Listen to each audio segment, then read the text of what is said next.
Ce son, ce petit filet d'eau fantôme qui coule sans fin dans les toilettes, je crois qu'on le connaît tous. Oh oui, C'est un peu un mystère agaçant au cœur de la maison. On se demande d'où ça vient, pourquoi ça s'arrête jamais. c'est ça. Et on s'imagine tout de suite le pire. Un problème de plomberie hyper complexe, des outils qu'on n'a pas, et puis, la facture du plombier. Bien sûr. Et pourtant, la source qu'on analyse aujourd'hui, un guide pratique très détaillé, nous fait une promesse assez audacieuse. Ah oui. On peut tout réparer soi-même en moins d'une heure. Oui, et c'est une promesse qui peut sembler un peu optimiste, mais en fait, elle est tout à fait fondée. La plupart des gens surestiment vraiment la complexité de ce mécanisme. On voit un gros truc en plastique et on panique. Exactement.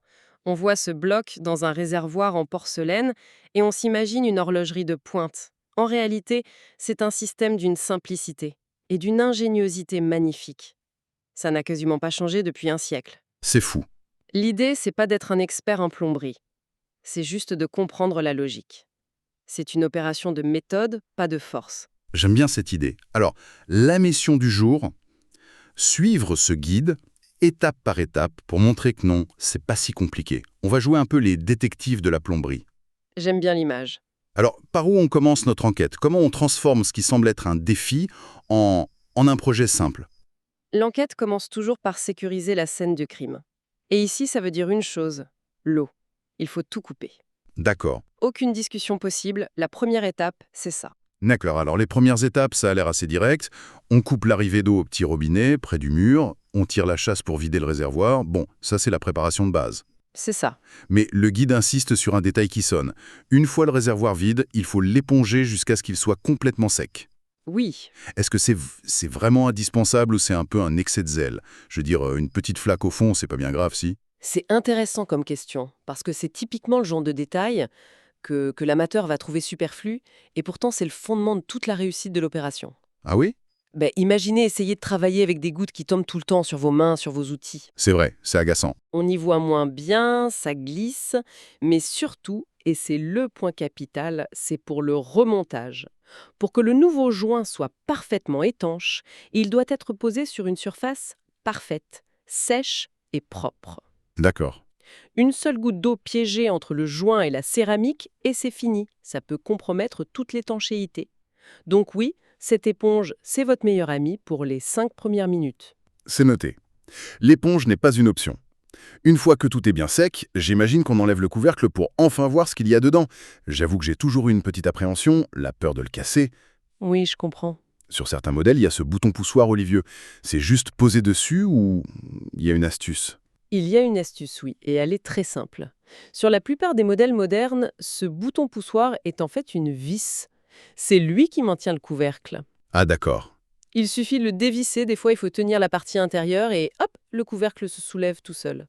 C'est un point important, parce que beaucoup de gens forcent en pensant qu'il est coincé. Et il casse tout. Voilà, alors qu'il est juste fixé.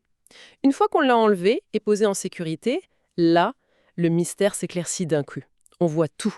Le mécanisme de remplissage sur le côté avec le flotteur et au centre, la fameuse cloche qui libère l'eau. La boîte noire est ouverte. Et c'est là qu'on passe à la phase d'autopsie, on va dire. Le guide explique qu'il faut desserrer un gros écrou en plastique sous le réservoir. C'est lui qui tient tout le mécanisme central. C'est ça.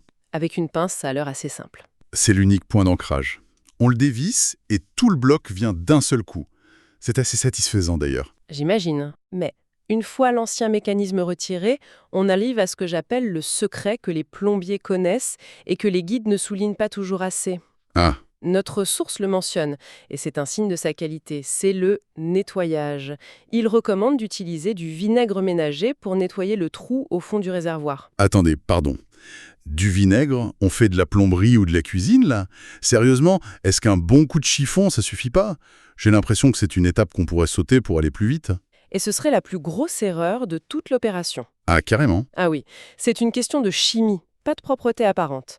L'eau, surtout si elle est calcaire, elle dépose au fil des années une fine couche de tartre sur la céramique. C'est une couche dure, rugueuse et souvent invisible à l'œil nu. D'accord. Si vous passez juste un chiffon, vous enlevez les impuretés mais pas ce calcaire incrusté.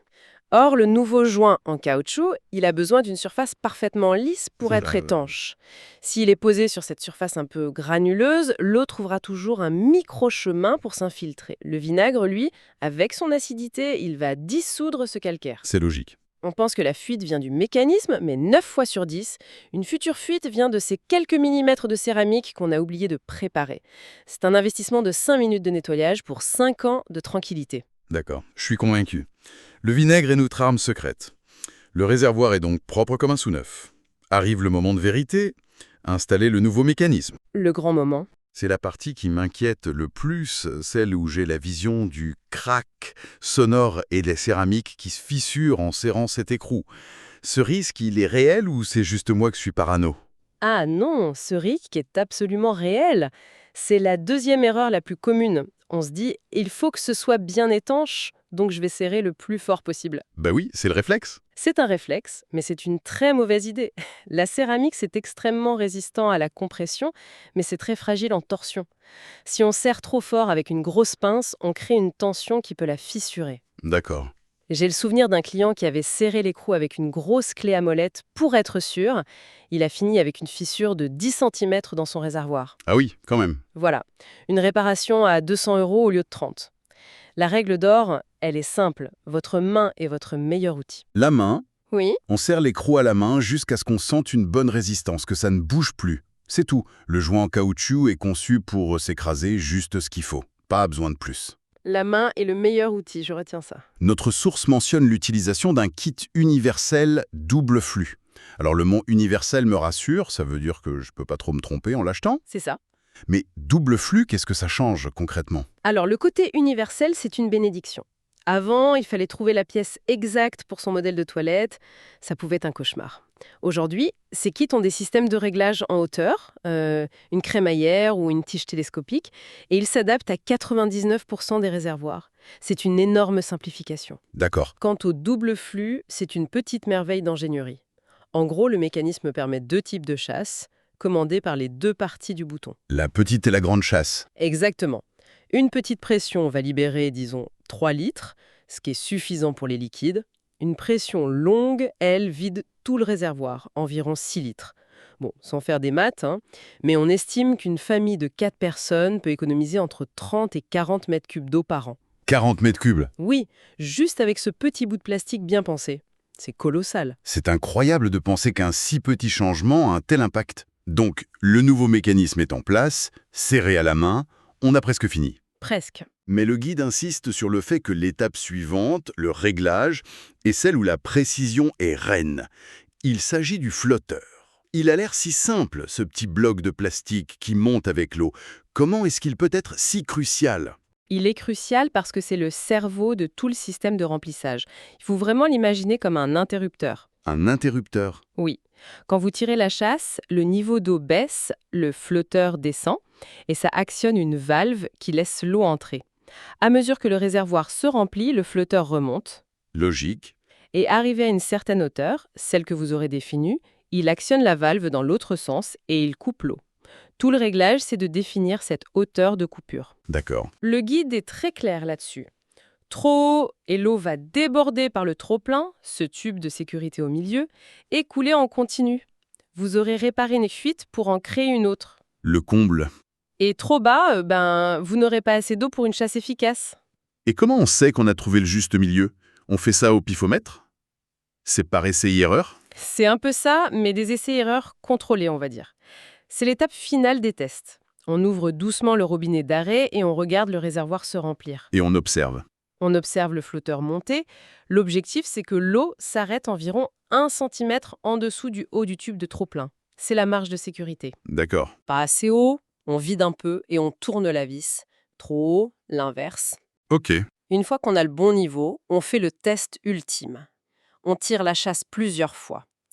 On écoute bien, est-ce que le remplissage s'arrête de manière nette, franche, sans petits sifflements? Le petit sifflement qui agace. Celui-là, oui. On regarde aussi, est-ce qu'un filet d'eau continue de couler dans la cuvette? Et le plus important, on prend un morceau de papier essuie-tout, bien sec, et on le passe sous le réservoir, autour du gros écrou qu'on a serré à la main. Ah, malin. Il doit ressortir parfaitement sec. C'est le moment de vérité. C'est ce qui valide que toutes les étapes, du nettoyage au vinaigre jusqu'au serrage manuel, ont été parfaitement exécutées. C'est une excellente méthode, le test du papier sec. Si je devais résumer ce que j'ai appris, c'est pas tant une liste d'instructions qu'une philosophie, en fait. Ah, j'aime bien ça. Premièrement, la préparation est la clé. Un réservoir sec et propre, grâce à l'éponge et au fameux vinaigre, c'est 50% du travail de fait. C'est le socle sur lequel tout repose. Une réparation durable est impossible sans ça. Deuxièmement, le secret n'est pas dans la force, mais dans la délicatesse. L'écrou serré à la main, c'est complètement contre-intuitif pour moi, mais ça prend tout son sens. C'est ça. Et enfin, le réglage du flotteur. L'étape de précision qui transforme une simple installation en un système qui fonctionne parfaitement et qui, en plus, nous fait économiser de l'eau. Au final, c'est pas une épreuve de force, c'est un jeu de patience et d'attention aux détails. C'est une synthèse parfaite. Et ça ouvre une perspective plus large, je trouve. Réussir cette petite réparation, c'est plus que simplement arrêter un bruit agaçant.